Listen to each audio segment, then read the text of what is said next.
Hey guys, welcome back to another video. So today we're going to be talking about mistakes, right? Some common mistakes, a lot of people make. And a lot of people tell you like, "Oh, you want to try your best not to make any mistakes," but mistakes really aren't terrible, right? Cuz you're going to make them, like it happens. But if you make a mistake, the goal is to learn from the mistake, right? Cuz you don't want to make the same mistake over and over again, right? If you make a mistake, that's fine, learn from it, right? Learn from it, grow from it. So we're going to be talking about a couple mistakes that people make, and you know, it, they happen. Hopefully you don't make all of them, but you're probably going to make one, maybe two of these. But as long as hopefully you watch through this video, you'll be able to see, give yourself a head start on doing what you need to do for your money, right? All right. So the first mistake we're going to be talking about is going to be goals, right? Don't create an investment plan without identifying your financial goals, right? Because you want to invest for your goals specifically, right?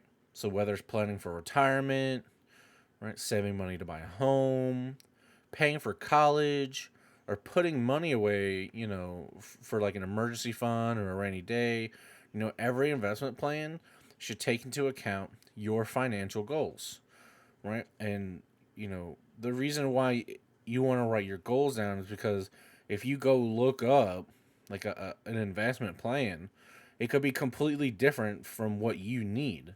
So if you're trying to invest and you're like, oh man, I'm looking to retire in 12 years, right? That investment plan looks really, really different from someone else who's like, oh, I've got 35 years to invest. Like those are completely different investment plans, right? One is going to be way more aggressive than the other one.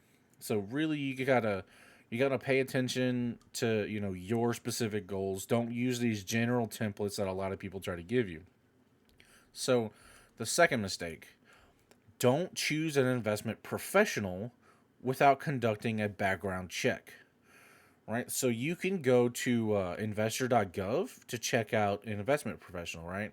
There's a search tool called Check Out Your Investment Professional, and you can type in the name of that individual or the firm that they work for, right? And you can get some information about their background and their history, stuff like that, right? Their registration status and just a bunch of stuff, right? You can see their past employment history, whether they've had any complaints, right? It's a really good, first step towards really, kind of protecting your money, right? Because you can never ask too many questions, right? Let's say this is your retirement. I mean, like, that's a big deal, right? This is the money you're trying to live off of when you're done working, right? So let's talk about some of these basic questions you can ask. So you can ask, are you registered with the SEC, right? A state securities regulator, or the Financial Industry Regulatory Authority, right? Or you can ask them, what training and experience do you have, right? You don't want someone who, oh, they've been handling their own money or their parents' money for 5 years and they think they can handle someone else's. That's not what you're looking for. You want to ask them, how do you get paid and what fees are involved, right? Because, let's say they're taking 3% of your money and they're only earning you, say, like a 7% return. Well, realistically, with inflation and all that, you're probably only earning like 1% of your money. And that's just, I mean, it's barely going to grow at all. That's not what you're looking for. So then another one's going to be, how will you be monitoring my account? Right? I know some people who, they might have like a work laptop, but they can use it from anywhere. And like, you might not be comfortable with them checking your account, even if it's from a work laptop at home, right? Um, Another question is going to be like, how much of my money will go to work for me, right? Like, how much money, how are you going to make my money grow for me without me having to do anything, right? Having to put more in and more in, because you don't want to lose money, but you don't have $50,000 a year to just throw in an account either. So then the third mistake we're going to get to, don't pick investment opportunities without doing research first, right? And you would think this would be a no brainer, right? But you really do need to conduct your own research, right? Because just because someone's going to recommend, some investment opportunity, it doesn't mean you should just take it at face value. You need to do your own research every time. And if you don't understand what you're investing in, you should ask, right? If you still don't understand, it's most likely not the right investment opportunity for you, right? Because everyone's always looking for the new, latest, hottest investment opportunity that's going to make you just, tons of money. It's going to make you rich, right? Just millionaire overnight. But you got to remember your long term goals and most importantly, your risk tolerance, right? Because a lot of times the latest trend in investing doesn't have the same performance history and transparency as other options that have been around for quite a while, right? And you got to remember because an informed investor is an empowered investor, right? And this really comes down to a lot of people who you go on TikTok or Facebook or YouTube, Instagram, and you have all these people pushing, oh, invest in AMC, invest in GME, invest in Dogecoin. Like, it's like, but really, if you don't understand what's going on, why these stocks are going up and down and stuff like that, you really, if you have a low risk tolerance, don't get into them. If you don't know what's going on, don't get into them, right? So really do your own research. Don't let anyone else tell you, oh, this is where you should put your money, right?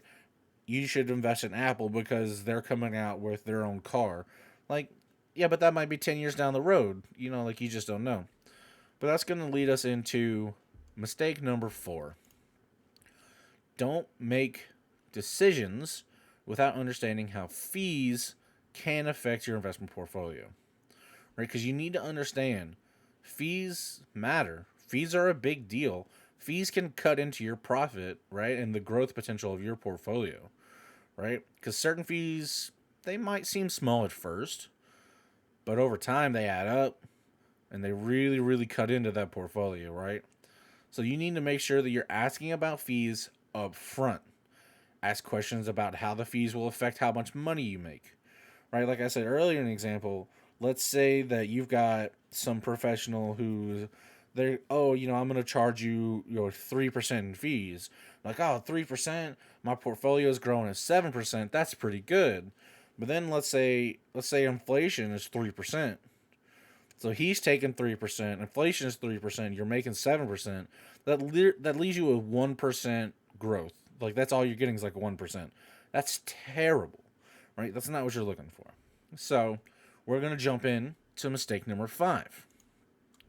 Don't ignore how to protect your investments, right? Because you need to learn how to spot red flags of stuff like fraud, right? Because everyone out there is trying to scam you in all these different type of ways to get you to invest in their quote unquote investment opportunity, right? They might offer, like a something called like a once in a lifetime exclusive, opportunity. They're going to promise you these crazy high returns on your investment with no risk. And they might even tell you that the opportunity doesn't last long, right? And that's just a way to pressure you into investing right now.